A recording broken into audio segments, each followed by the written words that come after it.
Hello everybody, it is Zuko and today I'm going to talk to you guys about some aiming stuff for the finals. Um, Now, I just made this video but I felt like it was kind of long, so I wanted to make another one that will be a little bit shorter. So let's hop straight into it. Um, just give me a second here and let's go here. Alright, while that's loading in, so first things first is Crosshair. This is what I have going on. I would recommend green because green just kind of like contrasts as well with everything. You're never going to not be able to see it outlined with two, so that way it shows up and you're able to tell the difference. Center dot, you can have it on, but I feel like if you're one of those people that want to just see the person more than actually see the dot, then that could help. But I like it just for being able to go for headshots while I'm scoped out, so that way you can like if you're aiming for the neck, you can still there. kind I'm of June, one of the co-hosts of the show. I've heard a lot of buzz about you among the sponsors. if you're aiming for the neck, you kind of make some of these a headshot. For example, like this. So you can go into the arena and that's the reason why I have it. It's just for that. Make all of these headshots while you're just moving around, that kind of deal. So cool. Your center dot size, I have it at 3 because it just felt the best for me, and then opaque it is basically how visible it is. We're going to talk about these settings, what they do, and then I'll tell you like why I have mine the way that I have them. This is basically my settings, and I'll explain all of these.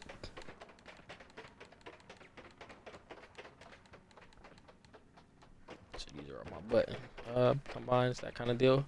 And then here, all right, cool. Accessibility is the same thing as that. Turn off motion blur. Video field of view, I will put it as high as possible. Take both of these off. They're gonna make your game run a little bit worse, and if you're gonna be on max, these two kind of need to be off anyway. But I will always make sure that this is where you want it to be at before. I'm playing on controller. This is on my console.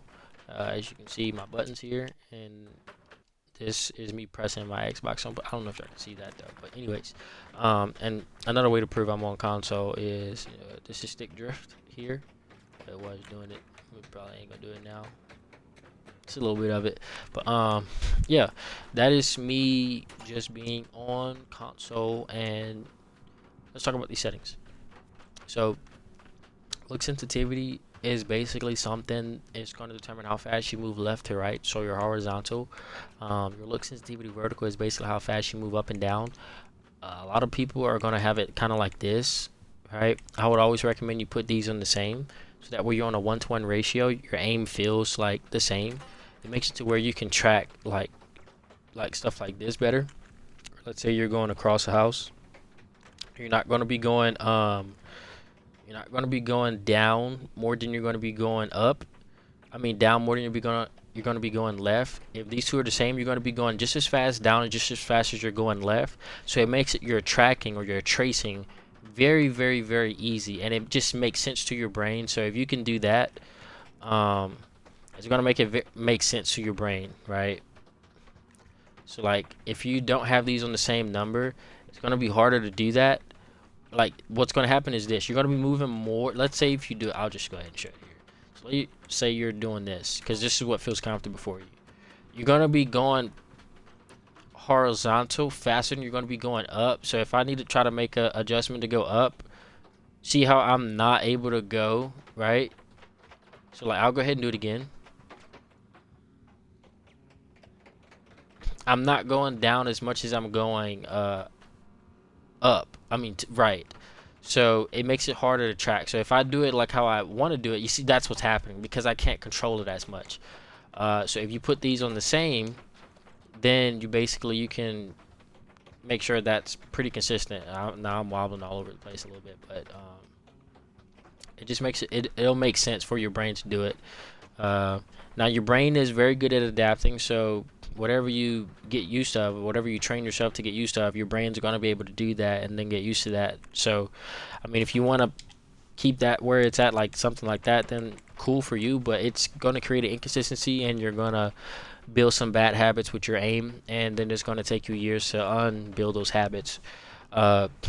I haven't played an FPS game in about 8 months, so just kind of my aim would be a little crusty, but I do know that I came from PC aim, which is all 1-to-1 ratio, unless you're using exponential or acceleration on PC. And if you are, then you're a weirdo because there's no point. You're just making yourself a worse player. But there's a reason why PC aim is always going to be better than console aim, and I've done both. And I am gonna say I don't care how much aim assist you give a controller player. I was an absolute god at PC aim. And it wasn't even fair. I destroyed controller players. I can immediately tell when someone's a controller player, and I knew exactly what I had to do, movement wise or aim wise, in order to make them miss, to where I guaranteed myself the kill in every FPS game. It's not fair. So if any game goes crossplay and you give them aim assist, I want that aim assist to be super strong, because it's honestly not fair. And PC players really do have to work hard to get that 1-to-1 ratio to be as consistent and as beautiful as it is. But once you do, it's on a whole nother level.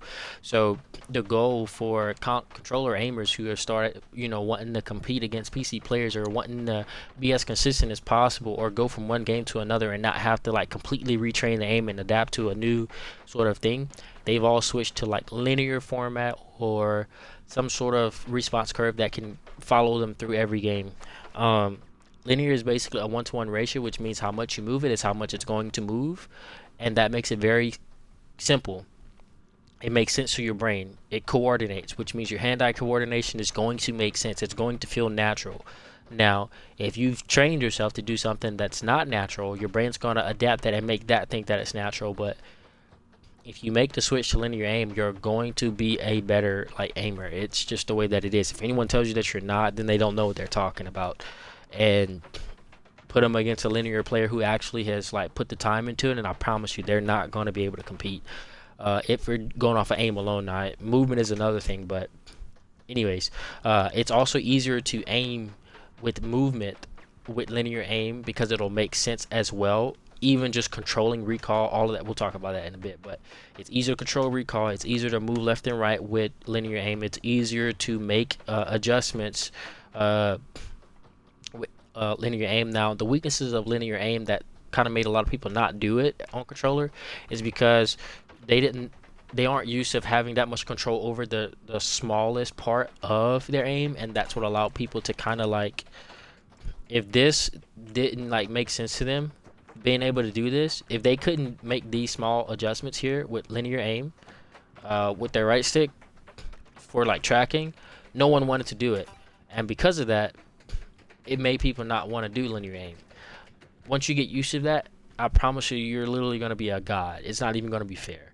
But that's pretty much why you should do linear aim. It's on a 1-to-1 ratio. It's very, very good. Anyways, so we're going to talk about all these settings, what they do, and then I'll tell you why you want them, where you want them, or how to find your perfect sensitivity, because I'm not one person like, oh, these are my settings, copy these, you're going to be pro settings. That's not what I do.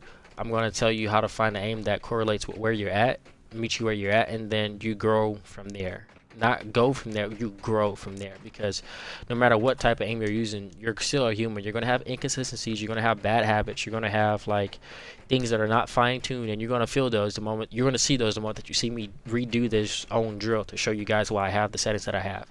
So for look sensitivity, horizontal and vertical, you want these to both be on the same.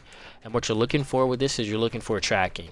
Can you track something like this? Now, going like this is always very weird, because most games don't allow for you to do that as well as you can on PC. But tracking something like this, can you track it pretty well? And if you can, then cool. And does it feel natural, right? For example, like this, can you track this pretty well? And if you can, then cool. If you can't, then you're probably going to be in trouble. Or even just doing something like that, does that feel natural? Does it feel pretty smooth or whatever? Now, that's kind of your goal, but your main goal is to be able to move left and right while you're on a bot. So this is like a bot's movement, right?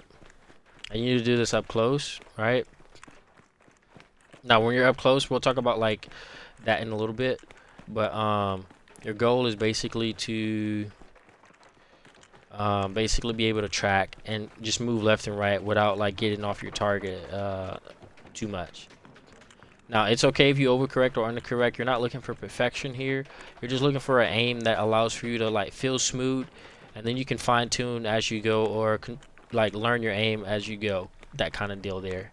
So yeah, as you can see, I'm able to stay somewhat on target.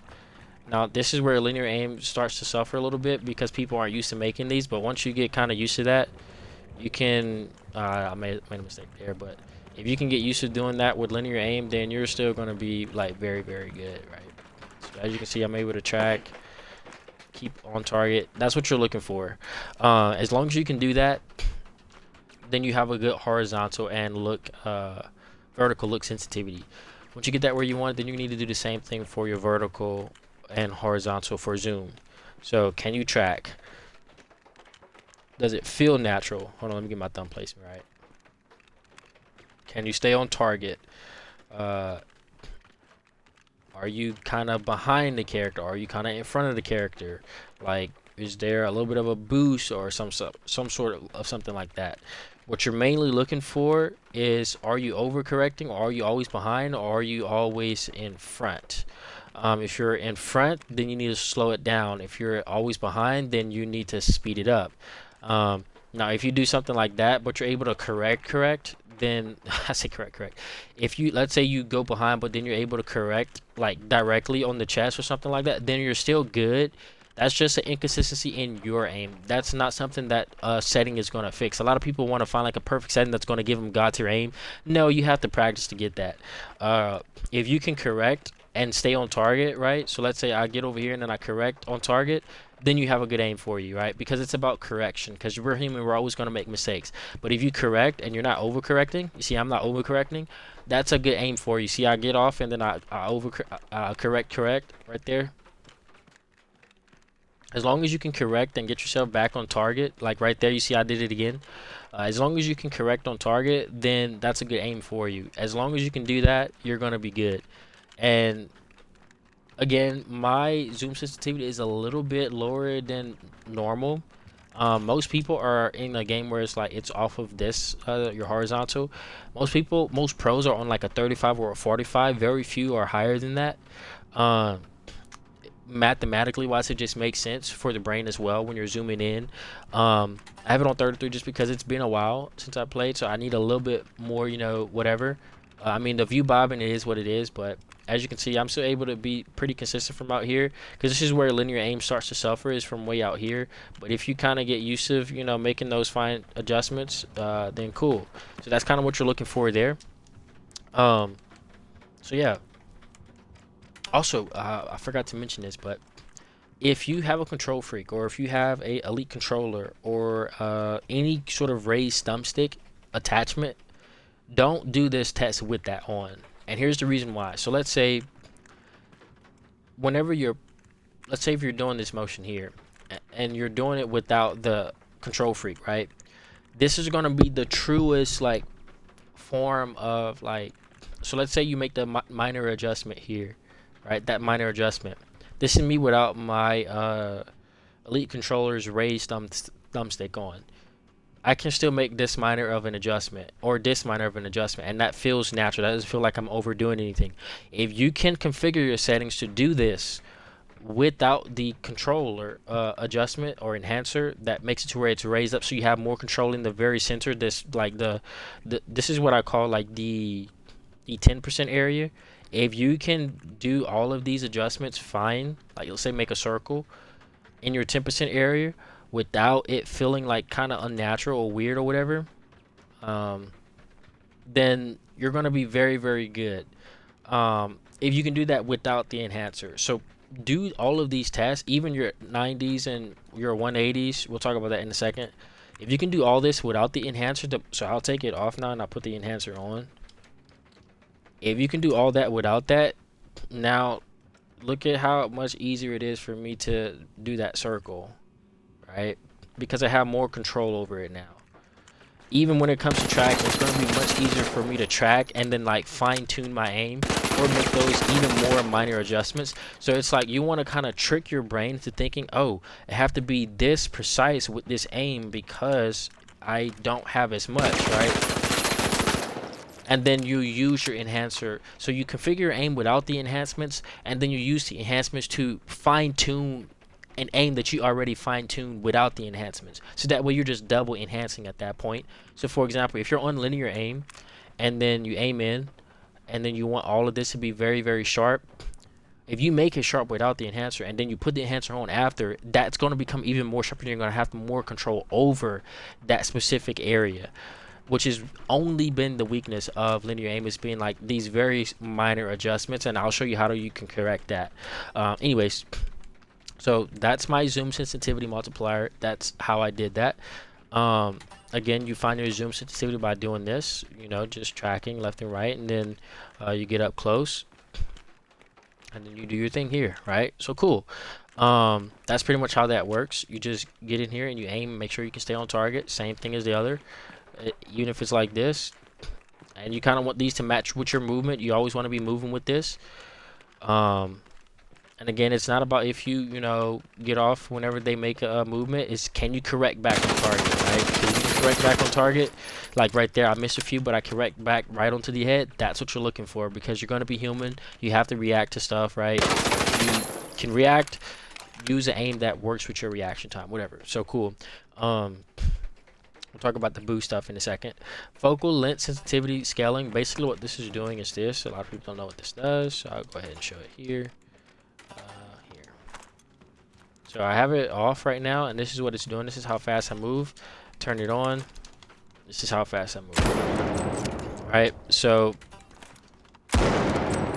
as you can see, if you turn it off, you're basically getting no scaling reduction. So it makes it to where if you're not on target, whenever you actually click it, then you're not getting a shot, not at all.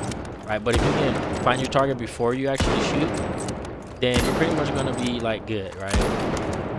So that's what I would recommend, is to just find your target before and turn the setting off, because you're going to need to be able to, let's say if you're doing this and someone jumps, like you're going to need to be able to track that.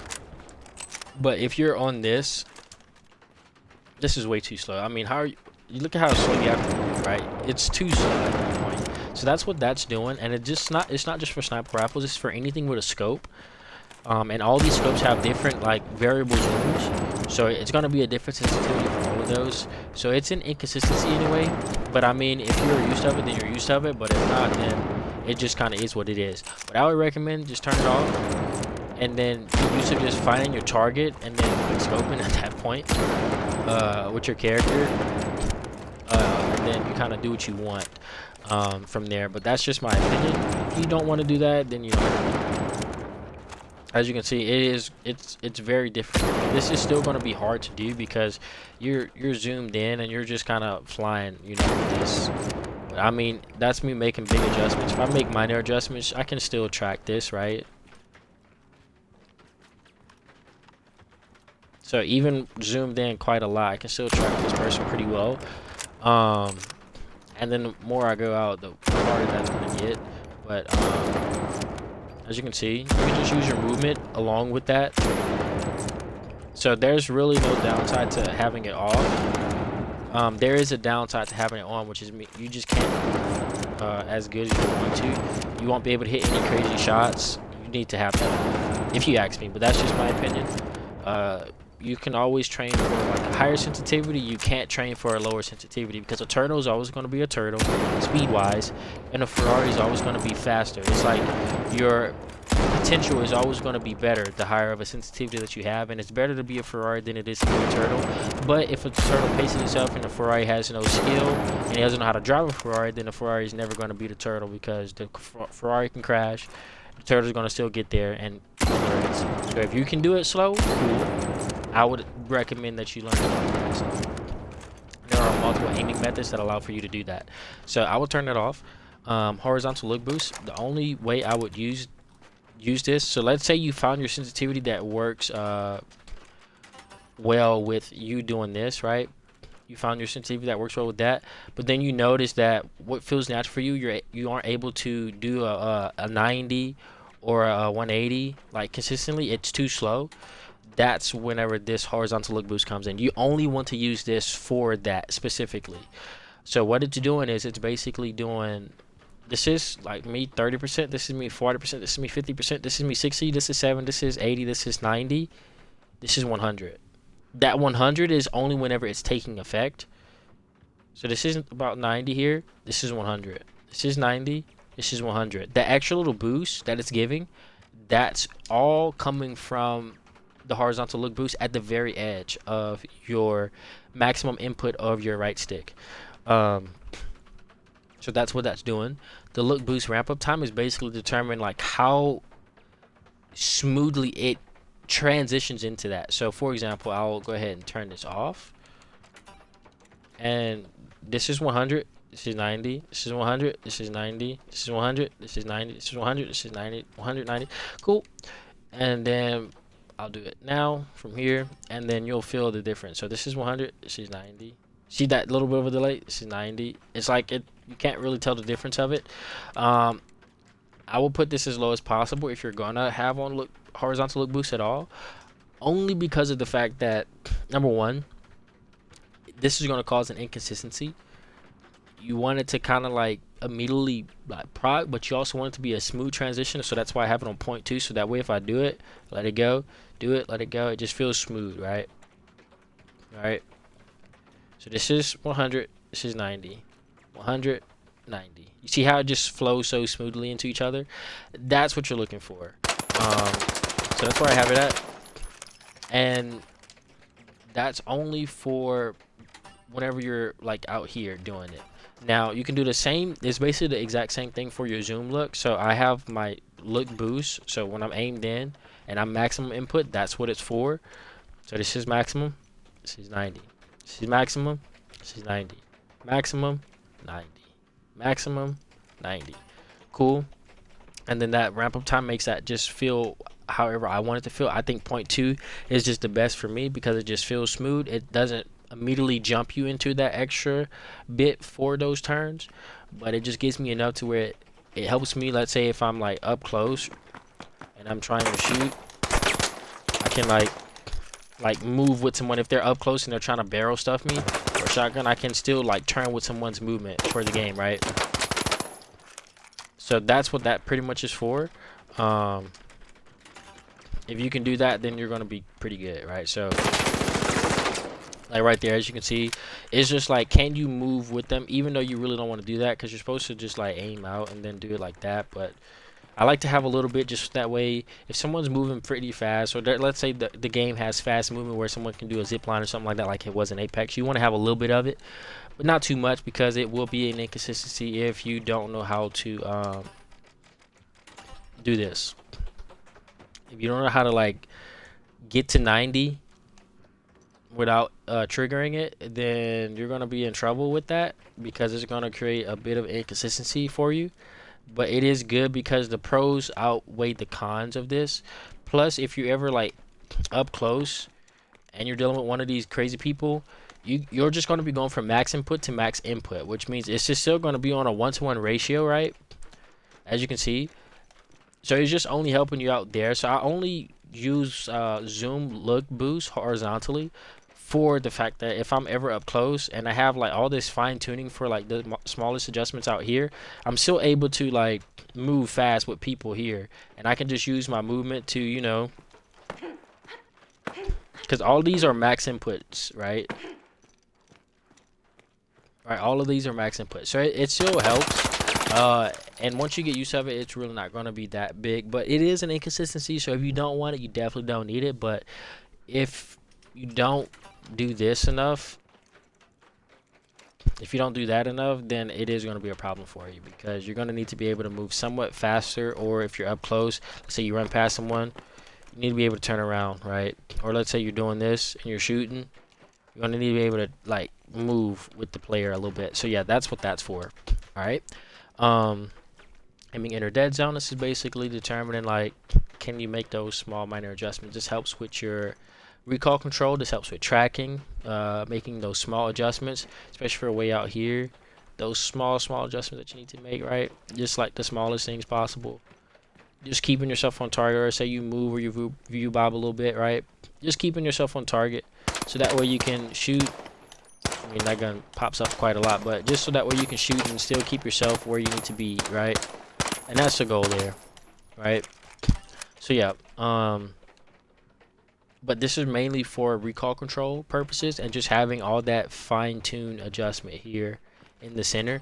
Now, I mean, 0 is kind of crazy. I have this on 2 naturally.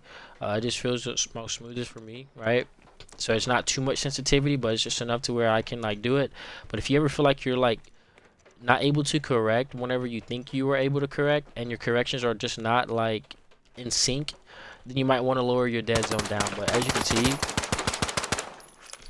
I'm able to stay on target as far as like being on target with my movement. So your dead zone is automatically going to affect like all of your tracking like in the smallest possible thing. Now remember, I'm doing all of this without my control freak on, and I'll show you why.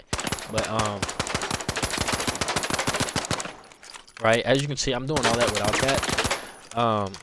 And the point of that is to make sure that whenever I do add it on, all of this is just more enhanced at that point, right? So if you can have it as low as possible without messing up or without getting sick drift, then definitely do that. But if you can't, then put it as much as you can, as long as you're not getting sick drift, because this is going to make you a better like person as far as like tracking, and then also just movement wise, and also just that using your full range of motion with like your controller. So like your controller has like all of these small movements in it, right? But we can't ever use it because this is all dead zone. Most controllers don't actually get like, I'm able to basically get all of this to be movement, and people dead zones block all of this movement out, so they start off right here. So imagine if your aim can only like move at this speed, right? So this is me kind of like ignoring the dead zone. This is where most people dead zones kind of start. So they lose all of this motion here, all of that ability. And you need that, especially whenever you're tracking from out here and you need to make these small minor adjustments, right? Right? You see, I'm able to make all those minor adjustments and keep myself on target and just kind of like react, pop, react, pop. That's all due to having that on, and also just with recoil control as well. Now, I don't actually know any of these weapons recoil, but I just do a vertical test here. So I don't even know what this recoil pattern is, but as you can see, I'm able to keep that pretty tight. And if I go ahead and put my dead zone up to 5, see, that's much harder to do now, right? And I literally did the exact same motion, right? So having your dead zone on lower is going to help you out. The movement in your dead zone is basically kind of like, you want to have it as low as possible without your character like moving. So you see how my character's not moving? If let's say I do like this and they start moving, it's bad, because movement can be detected, and if someone can see you and you're trying to be sneaky, then it's a problem. So you see how my character's still moving? See how even my crosshairs are moving? That means that the dead zone is too low. So I'm gonna do the same thing and just basically put it back up to where I had it. And if I stop moving, cool. That's basically what that's doing. So these are kind of whatever, just whatever you want. Oh, let's talk about this. So I only play on linear. Linear is that 1-to-1 ratio. This does feel really good though. This is like a classic feel. It is gonna feel pretty smooth. It's still gonna be an inconsistency though. And right there, as you can see, my aim kind of like went all over the place there. I'm not used to not playing on linear now because I've trained myself to do it.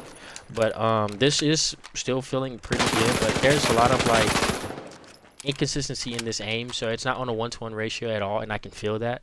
So I don't use it, but it is a really good option. These are the only 2 options you want to use. Exponential is trash. If you played classic and Apex, this is a very good option for you. It kind of feels the same. If you played linear, this is the way to go. Look, acceleration, never have that on.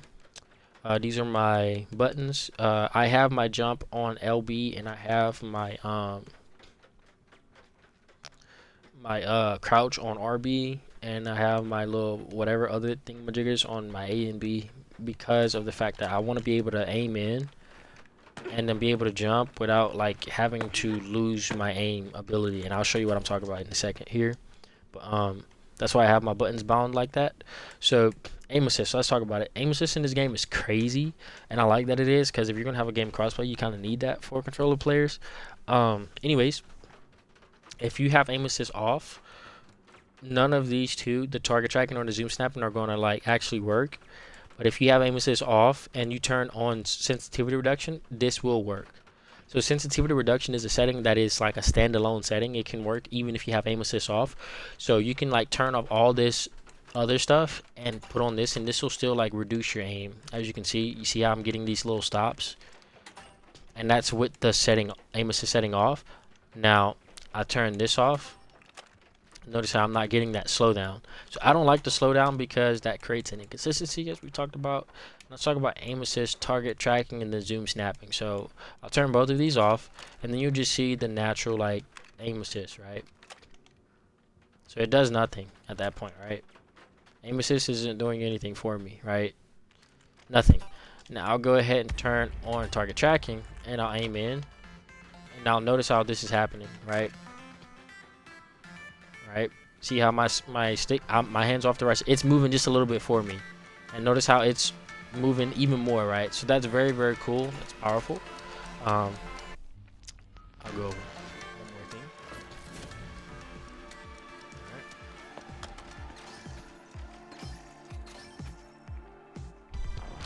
And I wanted to make sure I go over the aim assist so that way you know what it's doing and if you want to have it on or not, because at the end of the day, aim assist is an inconsistency, but it helps in some ways.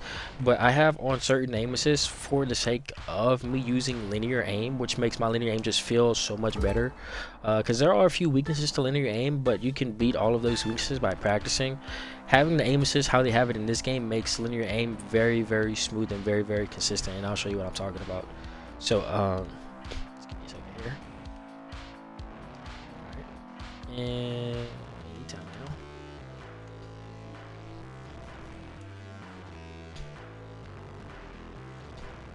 I mean, this is a crazy long loading screen.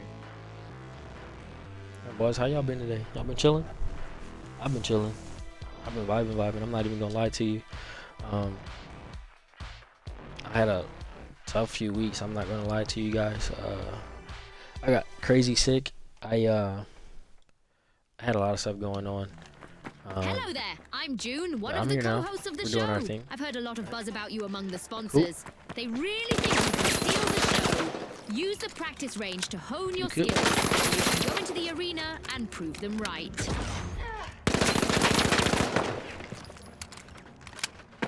It's very hard to do that if you're not on linear aim, by the way.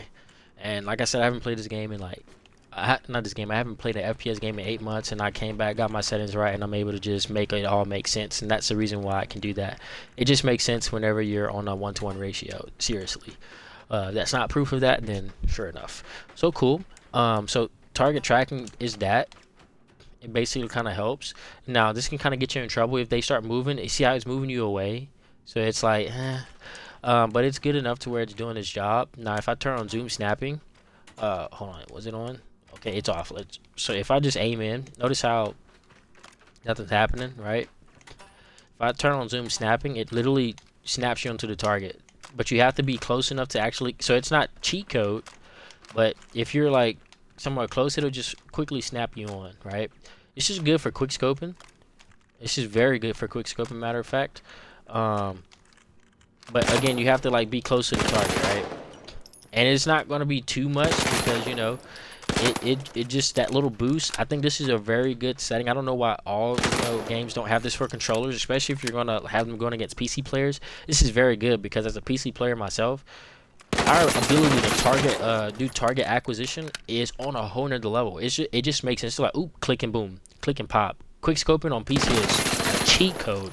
So I think that this is very, very cool that they added this zoom snapping thing on, because you literally can do this on PC. Like, it's hard to make that small adjustment on controller. So that's what this is doing. This is basically just snapping you, and it's not like the radius of it is right there, right? See what I'm saying? That's where it's not going to trigger. But if you're right here, it's going to trigger, right? So if you're right here, it's going to trigger. And it's just an immediate snap. It doesn't do anything after that, right? Now, if you put it on with the target tracking, then it does this. So that's a good bit of bullets, you know, that allow for you to, you know, handle your business. So that's pretty cool. Again, it's not too crazy because again, you're still gonna have everything else, but it is very good to have both of those on. They fix a lot of problems that come with linear, which is making those smallest adjustments while you're like. So that's why aiming in feels very, very consistent. Now again, you turn aim assist off, it ain't doing none of that, right? Now if you turn all that on with this, it's gonna feel cool. I'm not gonna lie, it's gonna feel pretty consistent, and it's gonna feel easier for people who are not like used to linear aim, because you're gonna be able to track much easier with the sensitivity reduction. But I don't have control over how much sensitivity reduction that I'm getting, and it also makes it to where your recoil control gets harder anyway, so I turn it off. But if you're going to be on linear, I would just turn it off, because like all that stuff you saw me do up there, you can't do any of that with sensitivity reduction. It's just not going to feel like PC aim. And if you're not using linear for the 1-to-1 ratio, then there's no point in using it at all. And a lot of the stuff that they have are controller-like gimmicks, not really like PC gimmicks. The things that I'm using are all going to help you feel like PC aim and be much more consistent than a controller player who does not know what to do when it comes to aiming, right? So now since we talked about that, controller vibration, turn it off. Let's talk about a few things that you kind of want to like do once you're trying to fine-tune your aim, right? So having your dead zone low is going to help you to make sure all your shots are headshots. Also, even in just acquiring the headshot and then like finishing the whole clip there. So your goal is basically to aim for the neck, because the first shots are always going to kind of surprise people. Once you aim for the neck, you just kind of recoil control down from there. As you can see, you beam people. Out here, as you can see, you can just kind of do that, right? So, and then you're able to move with that. So that's the reason why I have that like that. But also when it comes to this jumping stuff, so if you jump, notice how it goes completely up, and then when you drop down, notice how it drops your thing down, and then it goes back up to a spot. So if you go, because you gotta counteract the aim, you gotta counteract what it's doing. So since it's going up, you want to go down, right? And now notice how it goes down. So you want to go down, you want to go up, because when you land, it bounces down and then it jumps back up. So you want to go down, up, down, up, down, up, down, up, down, up, and this has to be, you know, somewhat consistent. Now it doesn't have to be perfect,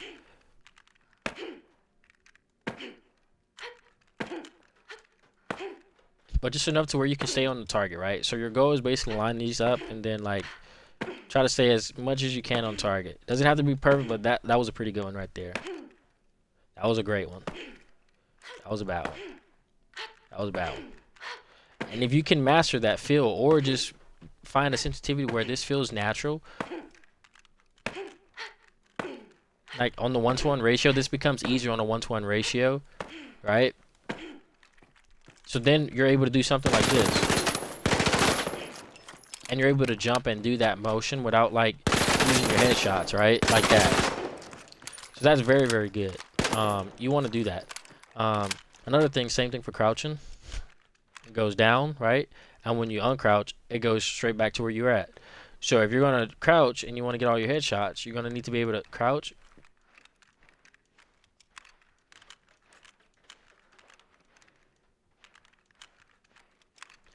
Right? So then you're able to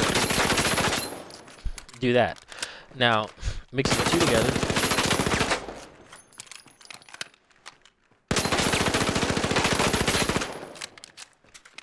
that's where you start to kind of add the whole advancement kind of deal with you.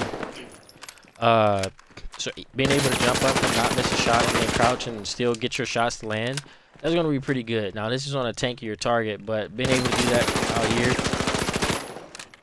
I miss a few of those, but they're kind of moving left to right. You have to like move on left to right while you're doing all that. So yeah, all right, pretty cool stuff, right? So if you can do that with your aim, it's going to make you be very, very god tier. You're going to be much better off than a lot of people who are not able to, you know, kind of move and aim at the same time. And that's the reason why I have my controller binds the way that I have them. So doing all this is going to allow for you to kind of get yourself where you want to be. with that. So if you can get all that done, you're gonna be feeling very, very consistent. And you're also gonna be able to like move and aim while you're in the air, right? So I'll go ahead and just that. Just doing stuff like that. Now, like, as you can see, like I didn't have enough like aim like horizontal to be able to keep up with that. That's whenever you would just do like that. Now, that's where that horizontal look boost kind of plays against you there. So I mean, cool, but I mean, you can still beam like that. If you wanted to, you could add in some vertical look boost just for the sake of consistency. But I think it's going to look very, very weird for you to do. But if you wanted to, you can do that as well. Just so that way, while you're making all these max input adjustments, it just kind of like, for the sake of like that, right? It'll feel more consistent. I just find that for me, it'll create an inconsistency where I wouldn't want it to fix an inconsistency where I really don't care. If that makes sense. So like if I'm able to do this and still stay on target and beam, right, then cool deal. But I also don't care if like I'm not able to like shoot someone who's under me like this. Now if you can do it and it's not crazy, then cool. And for the sake of like consistency, sure, you know, you will definitely want to have that, because you're going to be able to go up like at the same speed, right? So like you're tracking right here, it's going to feel very consistent. But in my opinion, that's not worth it, because vertical boost is like crazy. Now if you wanted to again lower it and kind of do something like that, then cool, you could do that as well. It'll still make that feel whatever, but it's really only for like that kind of deal. So let's say you're jumping over someone, so let's say you jump and then you want to do like that, it'll help with that kind of deal. But that's only if you're like max inputting a lot of stuff. Let me wait till he's on his second go around so I can get him. Let's see. Yeah, I'll get him on his second go around so I can show you what I'm talking about. Here. See, there's no point in me like even like trying to make my sensitivity be ready for something like that, because I'm never gonna be able to like force that situation. And that's like one situation where it's not really gonna like benefit me. So I'll go ahead and show you with it both on. So yeah, I mean, if you want it, you definitely can put it on. It's gonna feel more like decent aim, but it will come at a cost. To fix that, it's gonna come at a cost of a lot of other things as well. But if you're gonna be able to be used of it, then sure, you know, like, I mean, I just think it's already fast enough. You're just gonna have to like minor movement, and nothing in the game's gonna be moving that fast. So if you want to put it on, cool. For the sake of consistency, it's better to have it on at the same. But me personally, I'm not gonna rock with that. Or it depends on over time. I might rock with it. I'll have to do more testing with it. But that's pretty much all of that. So now you know exactly where I have my settings the way that I have them. Hopefully you guys enjoyed me describing what all these buttons do. Again, field of view 100, motion blur disabled, for the sake of having your game running smooth, and also going to counteract the the fact that you are on 100 field of view instead. So, yeah, this is my aim settings. Hopefully you guys enjoyed it. This is pretty much like how you get yourself where you want to be in this game.